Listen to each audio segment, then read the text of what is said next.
Hello everybody, on this very beautiful day in Eleuthera, Bahamas. This is called The Deck. This is my buddy's restaurant. He's got this beautiful place. It's really cool. He collects all these buoys and stuff too.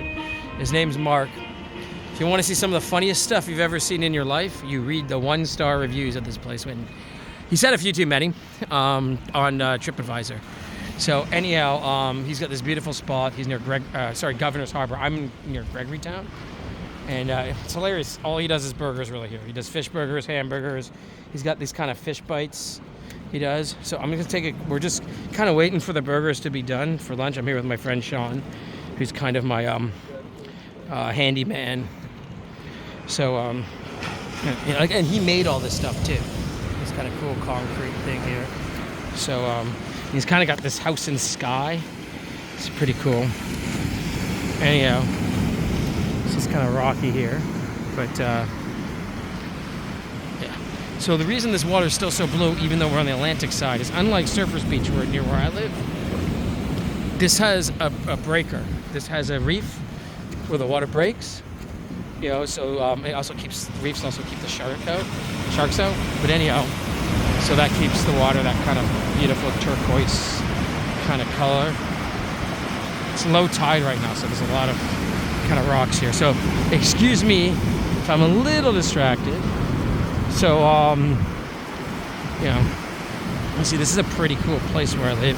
It's a million beaches like this that are like, this is called military beach because like no one's on, because there's a military base close by, or was it used to be a U.S. military base.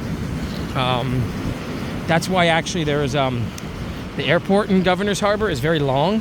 It could take big planes because it was for military, the big planes to come in and drop stuff off and whatever. So actually I think it closed down in the 80s or late 70s or early 80s.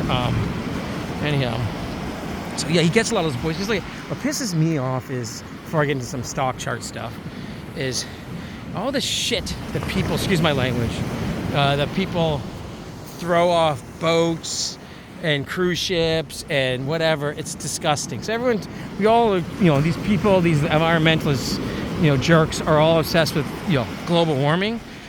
The one where I am a total environmentalist or greenie is just keep the oceans clean, man. Because, whales and fish are eating that crap.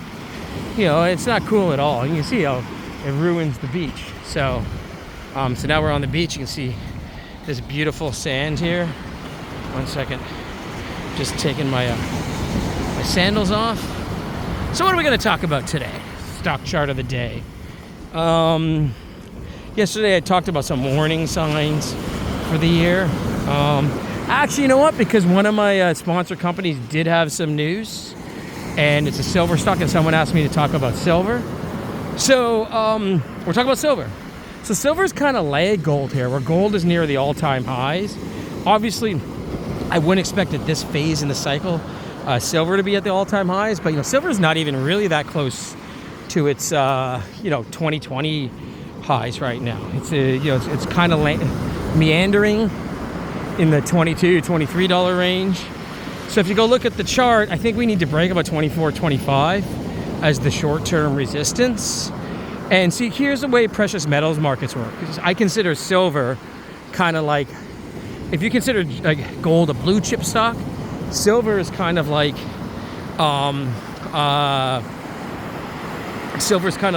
a junior or more speculative play, right?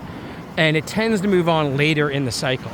So there's something called the gold to silver ratio, and we're about roughly 80 to 1 on that ratio, which is near where you actually want to rather buy silver over gold. And the reason being is this ratio tends to go to 50 to 1. And in 1980, when gold, basically peaked at $800 an ounce and silver at 50, it went about 16 or 17 to 1. So that was I think that's like one of the all-time low things. So definitely when it's over 80 to 1 and over 70 to 1, you want to buy silver, because what will happen, even though it might take a little while, is as it matures, people, just like when people get more greedy and want to speculate more, they get into small cap stocks and growth stocks over value stocks. In the precious metals arena, people will get into silver more over gold because that's kind of like the more leveraged way of playing it. And obviously the silver market's also smaller, so it can have more upside as well when it finally moves. So anyhow, you can see, so there's this place up there. So, and then, so I'll show the gold to silver ratio below, the historical, the silver thing. So I do like silver, you can buy whatever, Pan American silver, Coeur d'Alene, a bunch. There's a couple juniors I like. Aftermath is one. And the one I'm going to talk about today is Regency silver. So they just basically announced that on top of the property they're drilling in Mexico, they've got some more properties that are past producing mines where they can get an interest in the mine. So of course this will make it even a more leveraged play as it goes higher. And like, you go look at something like Aftermath, which has a primarily silver, property in Chile. This stock went from 8 cents to $1.40 when I first got into it back in 2019. Now I didn't get out at $1.40, but I participated in the 8-cent financing. There was a half a warrant at 12. Probably my average selling price was, I would say, I don't want to, but it was probably 40 to 60 range. Because whatever, when you make 6 times on your money, you're pretty happy, right? You're never going to get the exact top, and it's back in the 20s. But with Regency, it's a newer deal. It just came out last year. Bruce Vaganello, sorry Bruce if I butchered her name, very Italian name. But Bruce has done a great job of being able to raise money, bringing the company public in a pretty crappy environment for juniors. Stock's about 17, 18 cents as we speak. Pretty small market cap. I think it's like around 10 million. Don't quote me on that. I have to look at it.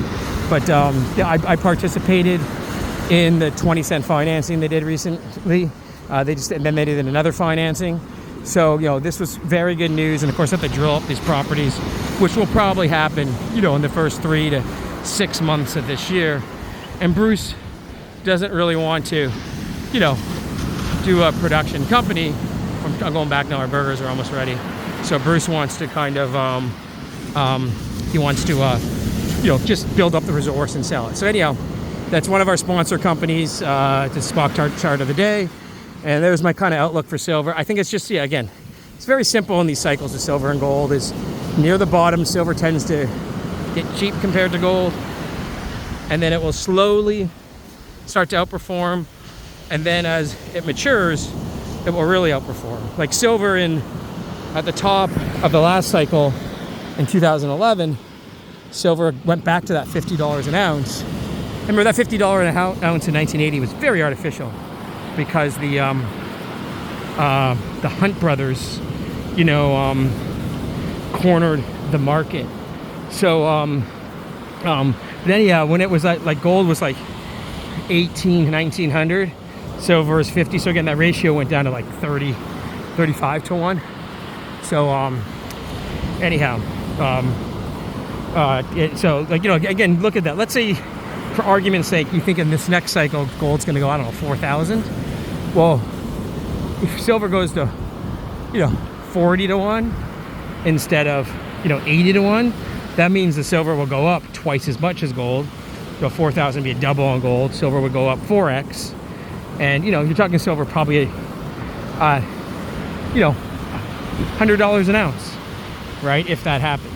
So it's more leveraged. It's a smaller market, and I like these little gold, pure silver plays, because another thing too is when people are like bullish on silver and they look for like, I want a junior, or I want a company that's more of a silver play, they're like, they're tough to find with juniors. Most juniors tend to be base metal or precious metal orientated, because most gold mine silver is mostly produced as an offshoot of gold. Like a lot of gold mines have some silver as well, and it's tough to find some pure silver mines. Okay, I'm gonna leave it at that. This is about 10 minutes in. We're gonna go up and eat some food. It's just like, this was a good choice today. My friend came up to my house. I did my video for yesterday very early, for today. So yesterday would be Thursday. I'm doing this on Thursday as well. But I was just like, hey man, I've done it. Let's go do a little bit of shopping. And then when I saw what a beautiful day it was, I was like, let's go buy Mark. So everybody take care. Have a great day, wherever you are. But I'd rather be here. Okay, take care, bye.